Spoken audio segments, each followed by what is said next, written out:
Party के खासकर OBC समाज व अल्पसंख्यक समाज में से मुस्लिम समाज एवं जाट समाज के मुख्य सेक्टर व मंडल सेक्टर स्तर के वरिष्ठ पदाधिकारियों की ये अति महत्वपूर्ण बैठक बुलाई गई है, जिनको प्रदेश की केवल सुरक्षित विधानसभा की सीटों पर अपने अपने समाज को बीएसपी में जोड़ने की विशेष जिम्मेवारी सौंपी गई है। इनके साथ साथ प्रदेश की सामान्य विधानसभा की सीटों पर भी अलग से इन वर्गों के अन्य लोगों को भी लगाया हुआ है,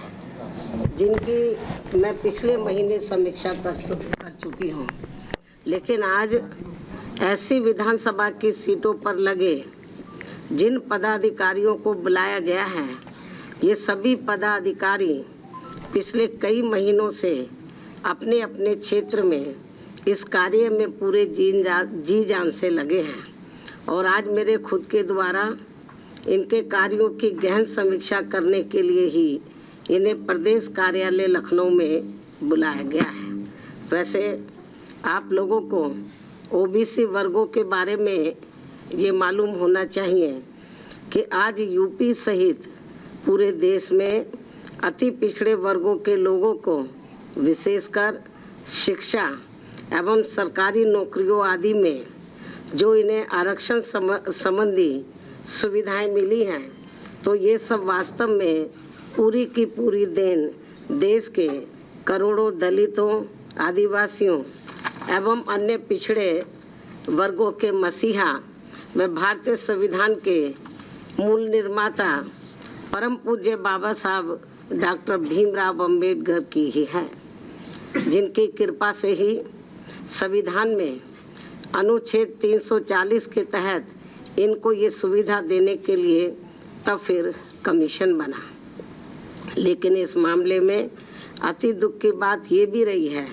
कि केंद्र में रही आज़ादी के बाद लंबे अरसे तक केंद्र में रही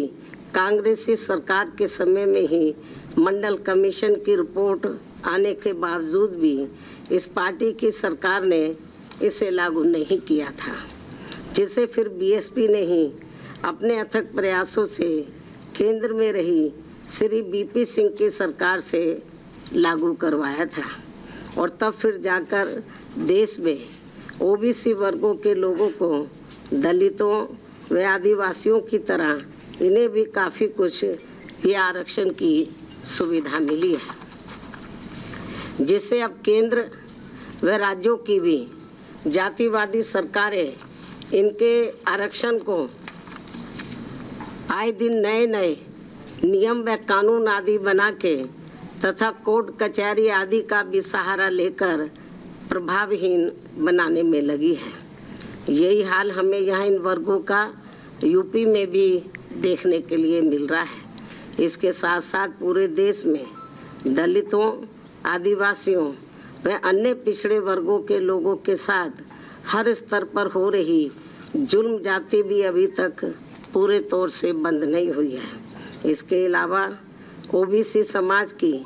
केंद्र की सरकार से जो इनकी अलग से जातिगत जनगणना कराने की मांग चल रही है, जिससे बीएसपी पूरे तौर से सहमत है, उसे भी अब केंद्र सरकार द्वारा जातिवादी मानसिकता के तहत चलकर नज़रअंदाज किया जा रहा है। इसी प्रकार यूपी में वर्तमान में चल रही भाजपा सरकार में हमें धार्मिक अल्पसंख्यक समाज में से खासकर मुस्लिम समाज के लोग भी हर मामले में व हर स्तर पर काफ़ी ज़्यादा दुखी नज़र आते हैं। इस सरकार में अब इनकी तरक्की होनी भी लगभग बंद सी हो गई है। ज़्यादातर फर्जी मुकदमों में फंसा के इनका काफ़ी उत्पीड़न भी किया जा रहा है। साथ ही नए नए नियमों व कानूनों के तहत इनमें दहशत भी काफ़ी पैदा की जा रही है, जो ये सब मेरी सरकार में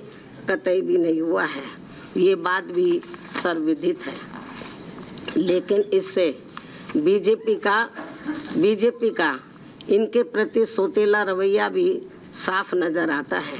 जबकि बीएसपी की रही सरकार में इनकी तरक्की के साथ साथ इनके जान माल आदि की भी पूरी हिफाजत की गई है। इनके साथ साथ जाट समाज के लोगों की भी तरक्की का पूरा ध्यान रखा गया है। इसी प्रकार आगे भी यहाँ बीएसपी की सरकार बनने पर इन सभी वर्गों के हित व कल्याण का पूरा ध्यान रखा जाएगा और इन सब के बारे में प्रदेश में पार्टी के ओबीसी व जाट समाज एवं मुस्लिम समाज के आज आए हुए सभी पदाधिकारी अपने अपने समाज की छोटी बैठकों के जरिए ये सब बातें काफ़ी कुछ बता रहे हैं, जिसके कारण इन वर्गों के लोग बड़ी संख्या में पार्टी से जुड़े हैं। अंत में अब मैं यही कहना चाहती हूँ, इस बार चुनाव में बीएसपी की सरकार बनने पर हर मामले में व हर स्तर पर प्रदेश के अति पिछड़े वर्गों के साथ साथ मुस्लिम एवं जाट समाज के लोगों के भी हित व कल्याण का बीएसपी की यहाँ पूर्व में रही सरकार की तरह ही फिर से पूरा ध्यान रखा जाएगा। इस विश्वास के साथ ही अब मैं अपनी बात यही समाप्त करती हूँ। धन्यवाद। आज ब्राह्मण समाज का मैंने पिछली बैठक में संदेश दे दिया था। आज तो केवल ओबीसी समाज और धार्मिक अल्पसंख्यक समाज में से मुस्लिम समाज और जाट समाज के जो वरिष्ठ लोग हैं, जिनको विशेष जिम्मेदारी सौंपी गई है, उनकी मीटिंग बुलाई गई है। ये फार्मूला क्या सुरक्षित सीटों पर रहेगा या सभी पर इसको? आपको मैंने बताया कि मैंने पिछले महीने ही